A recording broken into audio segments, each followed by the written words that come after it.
Hello दोस्तों, स्वागत है आपका मेरे YouTube चैनल मार्केट मेनिया में। आज हम इस वीडियो में इंडियन गवर्नमेंट के ऑयल को लेकर फ्यूचर प्लान्स के बारे में बात करेंगे। वो उससे जुड़े हुए शेयर्स पर पड़ने वाले इफेक्ट को भी समझने की कोशिश करेंगे।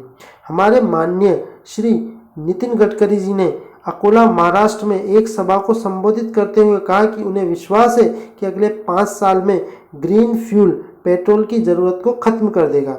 मतलब उन्होंने कहा कि green hydrogen, ethanol, flex fuel, CNG और एलएनजी पेट्रोल की जगह ले लेंगे और पेट्रोल का यूज पूरी तरह से भारतीय वाहनों में समाप्त कर दिया जाएगा।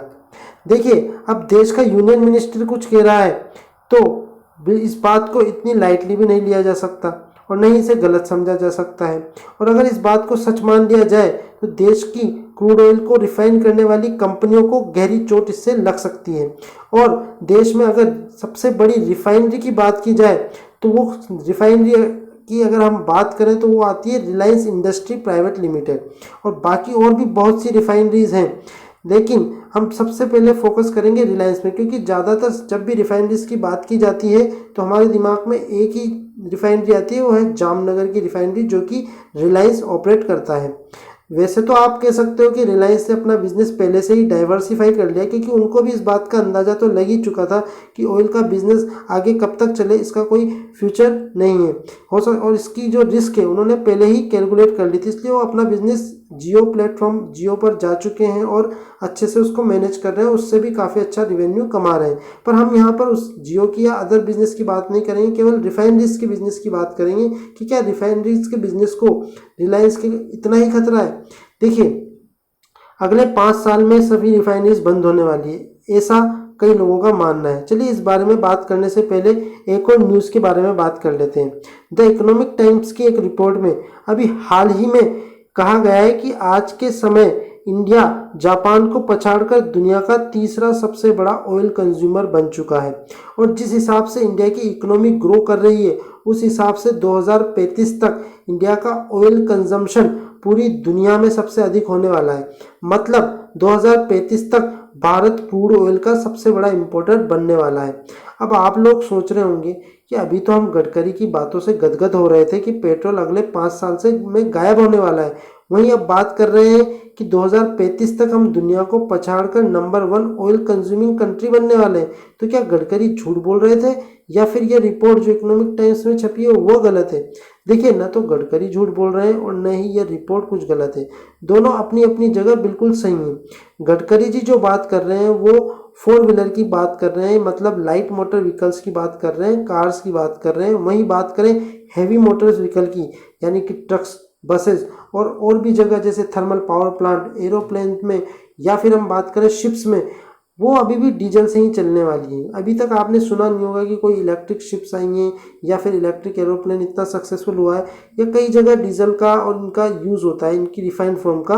तो अभी उन्होंने सिर्फ बात करी लाइट मोटर व्हीकल की, और सभी चीज़ों में डीजल, पेट्रोल या और कोई भी जो अन्य जो पेट्रोलियम प्रोडक्ट्स हैं जो यूज़ किए जाते हैं बड़ी बड़ी मशीनरीज में, वो वैसे ही यूज़ होते रहेंगे। पर फिर आपका अगला सवाल ये होगा कि जब डिमांड आप कह रहे हो कि 4 व्हीलर की कम होगी, तब भी डिमांड तो कम होगी ही ना।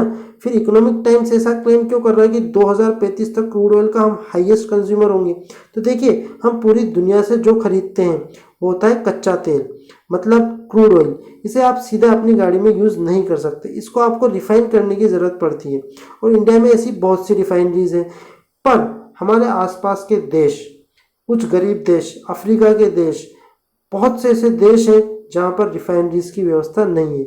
तो भारत क्या करने वाला है? भारत उन देशों से ऑयल इंपोर्ट करेगा जो ऑयल एक्सपोर्ट करते हैं, जैसे सऊदी अरेबिया हुआ या फिर आप कह लीजिए रशिया हुआ। तो उन देशों से तो हम क्रूड ऑयल इंपोर्ट करेंगे और फिर उसको रिफाइन करके इन देशों को बेचेंगे। मतलब हमारे रिफाइन का बिजनेस आगे बढ़ने वाला है। अगर हम पूरी तरीके से इलेक्ट्रिक हो जाएंगे या हमारी हर चीज़ इलेक्ट्रिक हो जाएगी, तो फिर हम वो टेक्नोलॉजी या उससे बनी हुई गाड़ियाँ दूसरे देशों में एक्सपोर्ट करने लग जाएंगे। मतलब 2035 तक तो हम ये मान सकते हैं कि इंडिया अपनी रिफाइनरीज के बिजनेस को अच्छे से चला सकता है। अब आप लोग सोच रहे होंगे कि इस पूरे डिस्कशन से हासिल क्या हुआ, तो मैंने ये वीडियो उन लोगों के लिए बनाई है जो ये सोचते हैं कि रिलायंस का रिफाइनरी का बिजनेस अगले 4-5 साल तक ही चलेगा और फिर ये खत्म हो जाएगा। तो दोस्तों ऐसा बिल्कुल नहीं है, रिफाइनरीज के बिजनेस वैसे ही चलते रहेंगे जैसे चलते आ रहे हैं। हो सकता है इसमें थोड़ा कम ज़्यादा उतार चढ़ाव हो, पर अभी हाल फिलहाल में 2035 तक तो ऐसा लगता है कि ये बिज़नेस इसी तरीके से चलते रहेंगे। और बात करें रिलायंस की, तो रिलायंस का रिफाइनरी का बिज़नेस बहुत ही शानदार है और अभी ये फलता फूलता रहेगा। कम से कम 2035 तक तो मुझे उम्मीद लगी रही है इस रिपोर्ट को देखने के बाद। मुझे जो लगा मैंने वो आपसे साथ शेयर किया। अगर आपको कुछ अलग ओपिनियन हो या फिर कुछ एडिशनल कुछ इन्फॉर्मेशन आप मुझे देना चाहें तो आप बेशक कमेंट सेक्शन में लिख कर दे सकते हैं। फिलहाल इस वीडियो में इतना ही। अगर वीडियो पसंद आई हो तो वीडियो को लाइक शेयर सब्सक्राइब करना ना भूलें। Thanks for watching.